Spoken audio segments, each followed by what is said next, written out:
जरूरी है। नमस्कार, एमएनएस न्यूज लाइव में आप सभी का स्वागत है। मैं हूं आपके साथ अर्शी अंसारी। आइए देखते हैं देश और दुनिया की तमाम बड़ी खबरें। जी हाँ, ये धर्म और अधर्म की लड़ाई है जिसमें धर्म की ही जीत होगी। दिल्ली सेवा बिल पर बोले आप सांसद राघव चड्ढा। जी हाँ, अधिकारियों की पोस्टिंग और ट्रांसफर से जुड़ा दिल्ली सेवा बिल मंगलवार यानी 1 अगस्त को लोकसभा में पेश किया जाना है। इस पर आम आदमी पार्टी के राज्यसभा सांसद राघव चड्ढा ने एक बार फिर बीजेपी पर लोकतंत्र के संविधान की हत्या करने का आरोप लगाया। राघव चड्ढा ने कहा कि अगर ये बिल पास हो गया तो फिर दिल्ली में बिजली बिल और पानी का बिल ज़ीरो आएगा या नहीं, ये बीजेपी के एलजी तय करेंगे। राघव चड्ढा ने कहा कि इससे ज़्यादा असंवैधानिक और आलोकतांत्रिक कागज़ एक बिल के रूप में शायद ही पहले कभी संसद भवन में पेश किया गया होगा। उन्होंने कहा कि एक चुनी हुई सरकार की शक्तियाँ चंद बाबू के हाथों में सौंपी जा रही है। राघव चड्ढा बोले, सरकार की नहीं 2 करोड़ लोगों की शक्तियां छीन रही बीजेपी। जी हाँ, राघव चड्ढा ने आगे कहा, लोग वोट देकर अपनी सरकार चुनते हैं ताकि सरकार उनके लिए काम कर सके, लेकिन जब उस सरकार की शक्तियां ही छीन ली जाएगी तो फिर काम कैसे होगा। यानी ये लोग बीजेपी सरकार की नहीं बल्कि दिल्ली के 2 करोड़ लोगों की शक्तियां छीन रहे हैं। राघव चड्ढा ने कहा कि इसका मतलब ये है कि अब वह सारी शक्तियां एलजी के पास चली जाएगी, यानी आपका बिजली और पानी का बिल ज़ीरो आएगा या नहीं, ये सब एलजी तय करेगी। संदीप दीक्षित के बयान पर दिया ये जवाब। वहीं कांग्रेस नेता संदीप दीक्षित के उस बयान पर जिसमें उन्होंने कहा कि इस बिल को पास होने से नहीं रोकना चाहिए क्योंकि इसमें कुछ गलत नज़र नहीं आता। इस पर राघव चड्ढा ने कहा कि भले ही कुछ नेताओं ने भगवा भावनाओं से आकर ये बयान दिया होगा, लेकिन मुझे लगता है कि ये पूरा विपक्षी गठबंधन इंडिया एक साथ है, लोकतंत्र के साथ है और इस बिल को हराने के लिए सब साथ आएंगे। राघव ने कहा कि बीजेपी के अंदर कुछ लोग ऐसे भी हैं जो चाहते हैं कि संविधान बना रहे, लोकतंत्र बना रहे, वो भी हमारा साथ देंगे। राघव चड्ढा ने कहा ये धर्म और अधर्म की लड़ाई है।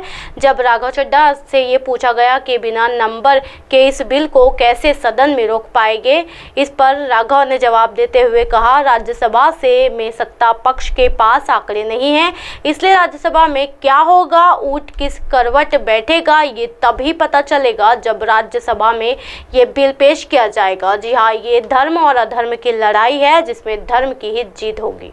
ज्ञानवापी मामले पर मायावती की पहली प्रतिक्रिया, सीएम योगी के बयान का समर्थन किया या विरोध। जी हाँ, ज्ञानवापी के एएसआई सर्वे को लेकर हो रही सियासी बयानबाजी के बीच बसपा सुप्रीम मायावती की पहली प्रतिक्रिया सामने आई है।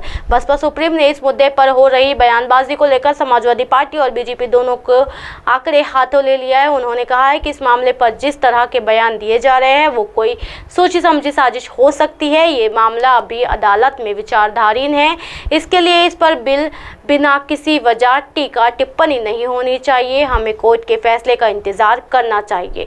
बसपा सुप्रीम मायावती ने सपा नेता स्वामी प्रसाद मौर्य और सीएम योगी आदित्यनाथ का नाम लिया, बिना हमला किया और कहा कि जिस तरह से बद्रीनाथ मंदिर को बौद्ध मठ कहा गया और बीजेपी की ओर से ज्ञानवापी पर प्रतिक्रिया सामने आई है, उससे ये विवाद और बढ़ सकता है।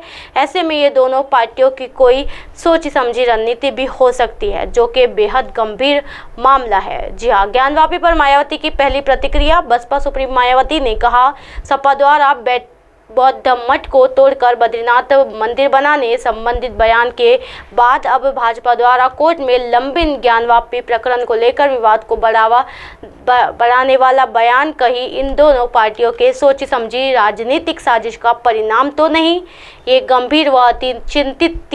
उन्होंने आगे कहा, ज्ञानवापी मामले में एएसआई से सर्वे कराने के विवाद को लेकर मामला माननीय सुप्रीम कोर्ट के निर्देश पर हाई कोर्ट भी लंबित है, तब उस विवाद के संबंध में कोई भी टीका टिप्पणी करना आवश्यक ही नहीं बल्कि अनुचित कोर्ट के फैसले का सम्मान एवं इंतजार करना जरूरी है। जी हाँ, सीएम योगी ने कही थी ये बात। दरअसल सीएम योगी आदित्यनाथ ने हाल ही में दिए गए एक इंटरव्यू में कहा कि ज्ञानवापी को मस्जिद कहा जाए तो फिर उस पर विवाद होगा। उन्होंने पूछा कि वहां पर त्रिशूल क्या कर रहा है, वहां की दीवारें चीख चीख कर गवाही दे रही है। मुस्लिम समुदाय को मानना चाहिए कि ये ऐतिहासिक भूल हुई है और खुद आगे बढ़कर इसका प्रस्तावना देना चाहिए ताकि इसमें सुधार हो सके। स्वामी प्रसाद मौर्य के बयान पर विवाद।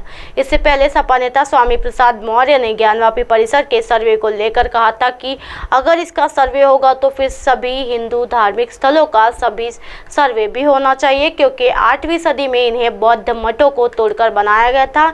इसके साथ ही उन्होंने दावा किया है कि बद्रीनाथ धाम पहले बौद्ध मठ था जिसे शंकराचार्य ने तोड़कर मंदिर बनाया है। इसी तरह की दिन भर की तमाम बड़ी खबरों से फिर कराऊंगी आपका रूबरू। तब तक के देखते रहिए MNS न्यूज नेटवर्क मेरे साथ यानी अर्शी अंसारी के साथ। नमस्कार।